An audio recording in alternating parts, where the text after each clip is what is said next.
How Antonio Conte has turned Inter Milan into title challengers, a tactical analysis. In this video I'll be analysing the changes Antonio Conte has made to Inter Milan since arriving this summer, in terms of personnel and the tactics that he has implemented at the start of this season, and at the end I'll give my prediction on where Inter will finish in Serie A, so keep watching till the end for that. But before this video starts, make sure you subscribe to the channel and click the bell so you get notified when we upload a video. Also check out some of our previous uploads, including our scout report of Benfica's Portuguese wonderkid Florentino Luis, and our video analysing how Diego Simeone has tactically reinvented Atletico Madrid this season.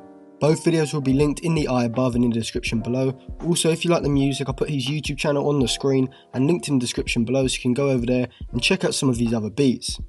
Inter Milan haven't finished higher than 4th place in Serie A since the 2010-2011 season. They've made it into the Champions League in the last 2 seasons, finishing 4th both times, but haven't been anywhere near challenging for a title since Juve's dominance began. Conte, a serial Serie A winner at Juventus, was brought into the club this summer. Conte made it clear that he wanted Romelu Lukaku as his main striker, and that Mauro Icardi and Ivan Rakitic had no future at the club. Diego Godin had already been brought in from Atletico Madrid, as well as midfielders Nicolo Barella and Stefano Sensi, while wingbacks Cristiano Baraghi and Valentino Lazaro have also joined as well, along with Alexis Sanchez late on in the window. At Juventus, Conte used a 4-2-2-2 system and a 4-4-2 diamond system at the start of his reign, before settling on a 5-3-2 system with the infamous back three of Barzagli, Bonucci and Chiellini, which would bring the Italian 3 consecutive league titles with the old lady. Conte also used a 5-3-2 system with the Italian national side at the Euros in 2016, and then at Chelsea he used a 5-4-1 system to win the Premier League comfortably in the 2016-2017 season.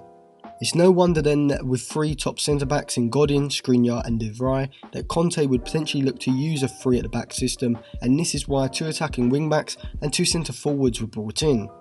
So how does Conte set up his side tactically?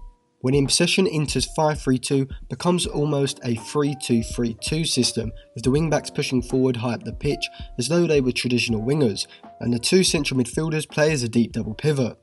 Inter look to advance the play by using the wide centre-backs, who move out of the back line with the ball. When the wide centre-back, either Godin or Skriniar, have the ball, the central midfielder, usually Barella or Brozovic, will pull out wide into the space vacated by the wing-back that is pushed forward up the pitch. This is a possession pattern that is orchestrated in order to get Barella and Brozovic on the ball in space, as the opposition's wide players are forced to follow the wing-backs and drop deep, and their central midfielders are reluctant to move wide with Barella and Brozovic and vacate their position in the centre of the park, thereby giving the 2 inter-central midfielders time and space on the ball. Both players are excellent all-round central midfielders, both have very good reading of the game, accompanied with the tackling ability to break up the play, whilst also having the passing ability and vision to give Inter creativity from those deep midfield positions. Brozovic plays the role of a regista, being Inter's main creative outlet from deep, and has turned into a world-class performer in this role. Barella is more of a ball-winning central midfielder and has the athleticism and aggression, accompanied by the necessary defensive attributes, to be a great option in this role. The advanced midfielder in the midfield 3 sits ahead of the double pivot. It was Vecino versus Lazio, but has been Sensi in a majority of games.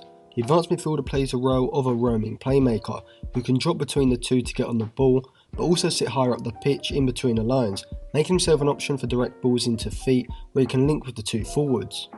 When the opposition are sitting deep in their structured block, Inter's deep players, the centre-backs or midfield double pivot, will look to play direct balls into the forward line's feet, mostly Lukaku, so that they can get a quick layoff to bring Lautaro Martinez, Politano or the advanced midfielder into play.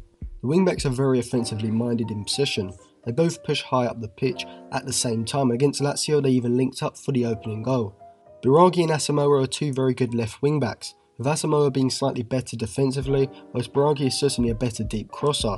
On the other side, D'Ambrosio is good enough to fulfil this role, but Lazaro is a top-class attacking wingback, as he has shown for Hertha Berlin in the last few seasons, so once he comes into the side, he'll give Inter a greater attacking outlet on that right-hand flank.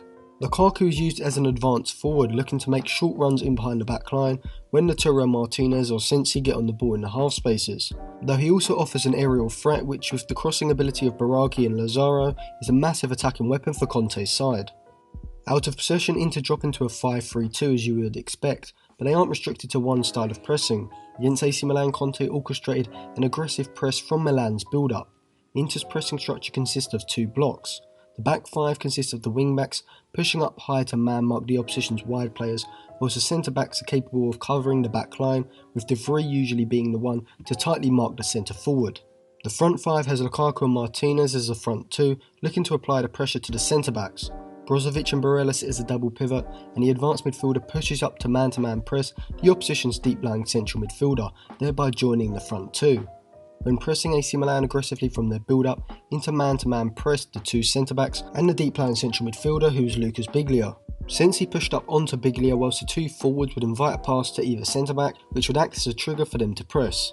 As you can see, when the ball goes to the left-sided centre-back, Lukaku positions himself in a way that cuts off the passing lane into the left-back, whilst Martinez on the other side closes off the passing lane across the box to the other centre-back. With the inter-central midfielders pushing up tight onto Calhanoglu and Kessie, AC Milan were often forced into a long ball from which Inter could win the ball back. Inter's real strength defensively comes from their three centre-backs, who are all top-class defenders. Skriniar is an excellent front-foot defender, anticipating passes into the forward line and having the ability to step out and make an interception. Godin on the right is very good in one-on-one duels despite his lack of pace, and De Vrij plays centrally, where his positioning and aggression in aerial duels is well suited. Inter also have two central midfielders who can cover ground in the middle of the park, are aggressive in the tackle and have the reading of the game to make interceptions when passes are played into the forward line. Brozovic has emerged as a top-class regista, with his long-range penetrating passing being excellent and his defensive contributions improving drastically over the past year. This can be seen as he's made the fourth most interceptions per game of any central midfielder this season with 1.8 and the fifth most tackles per game of any central midfielder with 3.2. Both Barella and Sensi are looking like absolute steals, with the former Calgary man looking like a promising young ball-winning central midfielder, and Sensi adding the creativity in advanced areas and the goal-scoring ability from midfield that Inter require in a 5-3-2 system. So how do I think Inter will do this season? I think Conte's side will win Serie A this season, and there are a few reasons why. Firstly, the main issue that sides competing with Juventus over the past few seasons have had has been their lack of ability to vary their tactics in big games. Napoli have played one particular way consistently over the past few seasons, and when they've come up against sides like Juventus or another top 4 side, they've often dropped points due to Sarri's lack of match-specific tactics. This is an area where Conte excels in, as he can alter his system, offensive play and pressing style from match to match and in-game, which is going to help them when they come up against their rivals in Serie A. Secondly, Inter now have the quality and squad depth to compete with Juventus, with rivals like Barella and Sensi bolstering their midfield and the quality and depth in the wing-back area, whilst Conte has players like Politano and Alexis Sanchez that can come off the bench into the 5-3-2 system, but also allow Conte to change up his system of play. And thirdly, Juventus under Sarri don't look as solid as they did under Allegri. Sarri showed at Chelsea and Napoli that he doesn't apply the same match-specific tactical alterations that a manager like Conte is capable of. He is very one-dimensional in his style of play, and I think this might be his downfall, which could allow Conte to take advantage. Thank you for watching. Remember to like and share the video if you enjoyed it, and subscribe to the channel for more videos like this.